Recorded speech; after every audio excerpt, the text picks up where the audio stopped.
everyone! I'm Chef Mom Rosebud. Welcome to my channel! Ayan, magluluto na naman ako para sa inyo. But before anything else, I would like to thank all of you for liking and sharing my videos and of course for subscribing to my channel. At dun sa mga nagsasend ng mga messages, thank you so much!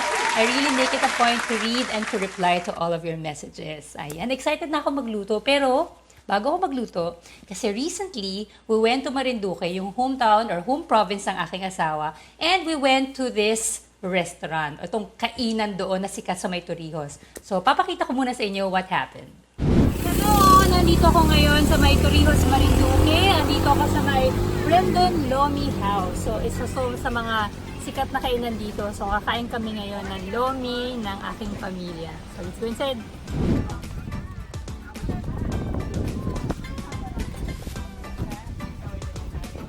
Ito yung special na Lomi. Nakita nyo ang laki, oh. Hawakan ko, para makita nyo gano'ng kalaki siya. Ito yung special. Ito ay para sa asawa ko. Akin yung regular lang. At ito, paabot ng regular. Ayan. So, yung special at regular, pareho lang naman ang laman. Ang pinagkaiba lang, yung laki. So, kain muna kami ng lunch. Sarap. Nakakabusog. Order din ako ng sisig. Sabi ng may-ari na si Jessan, isa rin daw to sa masarap dito. At nagustuhan daw to ng aking father-in-law nung isang beses na nagpunta siya dito. So, I'm gonna try it. Malasa yung sisig. Baka makain ko yung sisig.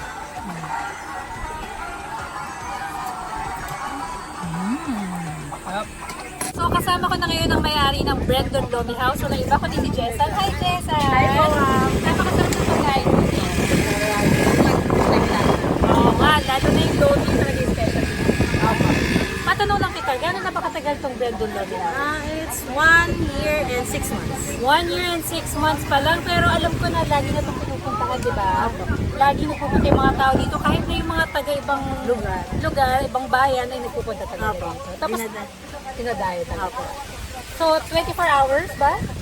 Up 12 midnight. Hanggang 12 midnight. So, Jessan, invite mo naman yung mga nanonood ko subscribers dito sa iyong lugar. Pag napapunta po kayo dito sa Marinduque, especially dito sa Torrijos, punta lang kayo dito sa Brandon Lomi House para tikman ang special Lomi.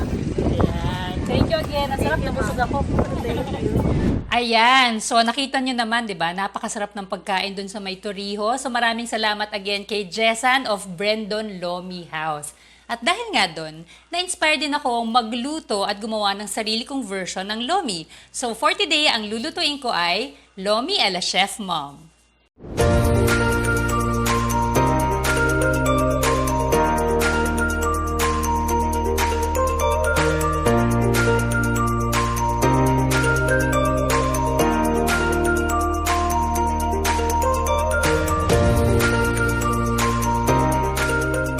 Okay, so let's start. Painitin na muna natin ang ating sauce pot. Lagyan na natin ng oil. Yan, so I'm using canola oil for this recipe. Pero like I would always say, you could also use vegetable oil. Pwede rin namang palm oil. Diba? Pero ako kasi personally, I like palm oil or canola oil.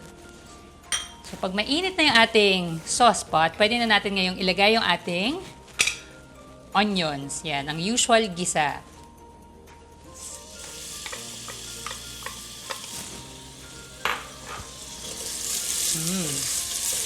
So, I'm using white onions. So, let's just wait for this to turn translucent.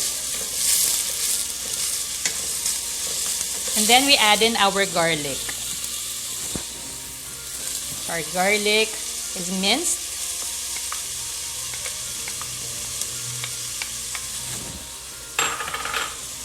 Yan. So, lutuin lang natin siya sandali hanggang medyo mag-light brown lang yung ating garlic.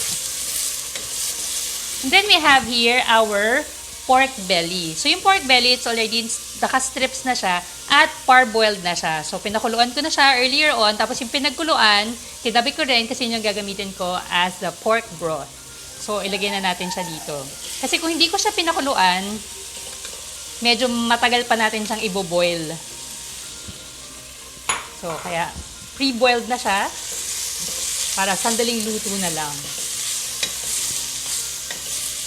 Ayan. So, since this is boiled already, cook na to, konting luto na lang para medyo mag-brown yung color niya. Actually, marami daw, nung nakausap ko si Jessan, sabi niya, maraming ibang-ibang klaseng lomi.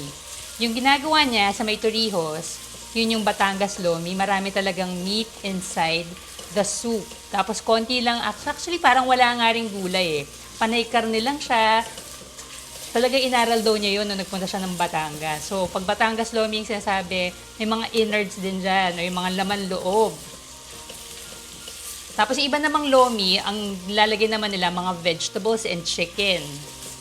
May mga carrots, may mga carrots, cabbage, tapos chicken meat. So for this naman, dahil nga ito ay version ko, gagamit ako ng pork. Pero wala masyadong gulay. Not because I don't like vegetables, pero parang ang sarap lang kasi ng pork with this kind of soup, di ba? Parang hearty soup talaga siya. Okay, so this is good already. Now we also have here our pork liver, which has been sauteed already, pero dagdag lang natin siya dito. Halo lang natin. Since that has been sauteed already, parang imimix lang natin siya together with the pork para maglasa siya. And then we have here our fried kikiam. Ito, nabibili to sa grocery. So I fried this ahead of time para dump it all in na lang dito sa pot. Ayan. So just mix it all. And then we'll season this with some pepper. Paminta, ayan. Freshly ground pepper. At yung pampalasa niya would be our fish sauce or patis. Bango. Bango talaga ng patis. So we need about 1.5 tablespoons. And soy sauce. Ayan. So let's just mix it all here para maglasa yung ating mga karne.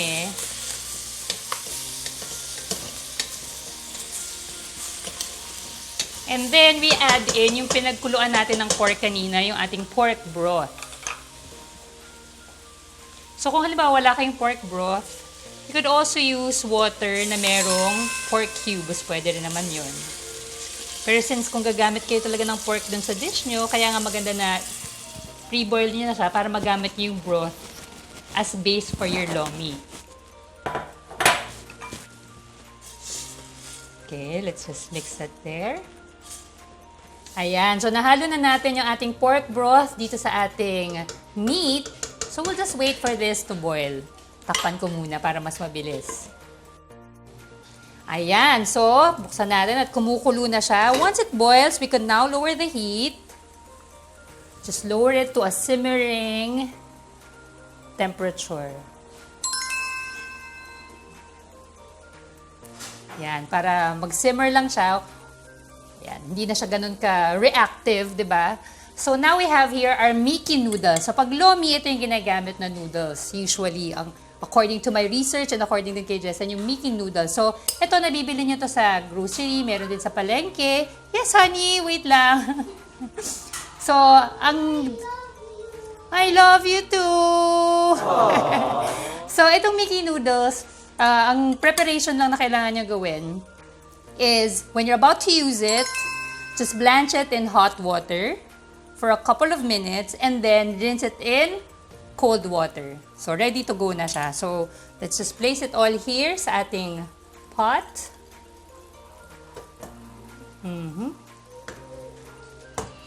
Yan. Hi, Kaden. You want to cook with Mom? Really? But you look so dirty. So let's just mix this. You say hi. You say hi. Come here.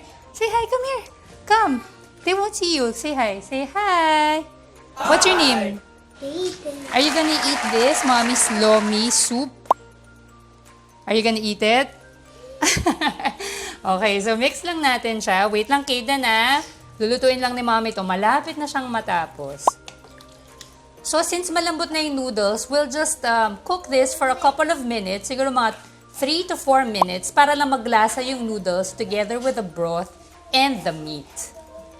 Yan, after a couple of minutes, mga 3 to 4 minutes, na lumasa na yung ating noodles together with the broth, lagyan natin siya ngayon ng slurry. Ang ingay ni Tyler. Talagang lagi umi-excite na yung mga aso namin. Ayan, ito yung slurry. This is water with cornstarch. So, para medyo lumapot lang ng konti yung ating soup. Not too much kasi ayaw naman natin na maging sobrang lapot ng soup natin. So, that's fine. Halo lang natin. Ang saya nito, oh. Ang daming laman. And then, towards the end of cooking time, meron tayo ditong egg. So, beaten egg. We'll just add it to the soup.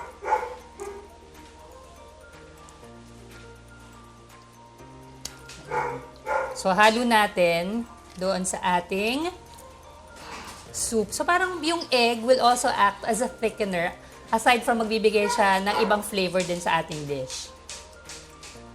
Oh! Ako na, amoy ko na. Titikman ko muna, ha. Para lang sure tayo na matutuwa ako. Ako talaga, no? Matutuwa tayo dun sa luto natin.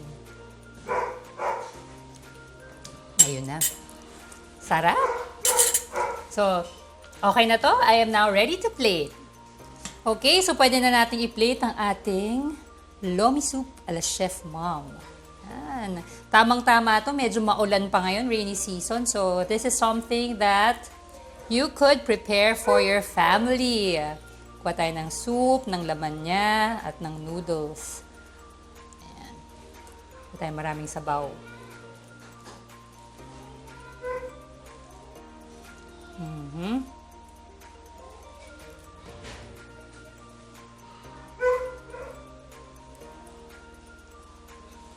More soup. Kuha tayo ng kikiam, ng pork liver, ng pork. Ang ingay ni Tyler. Ayan. Whoop.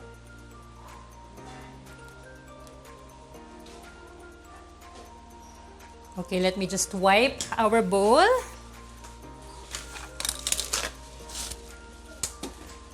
Wipe natin siya para maganda naman when we present it. And we'll just top this with some crushed chicharon para mas masarap siya kainin, di ba? May soup ka na mainit and smooth lang pero magkakaroon ka ng chicharon bits na crunchy at talaga namang malasa. Dun kay Jessa, nang ginagamit niya yung talagang buong chicharon. Ito kasi crushed. Okay.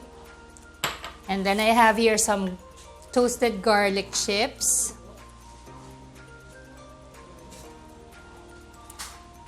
And our spring onions. And then of course, we serve this with patis, toyo, calamansi, and sili on the side. Ayan, ready na ang aking Lomi ala Chefmom. Nako, excited na akong kainin ito. Pero bagong lahat, I hope that you enjoyed watching this cooking video and I hope that you could also cook this for your family. And if you enjoyed watching, please don't forget to like and share my videos and of course, subscribe to my channel. And don't forget to hit the bell. See you again next time only here on Chefmom Rosebud. Tikman ko na muna.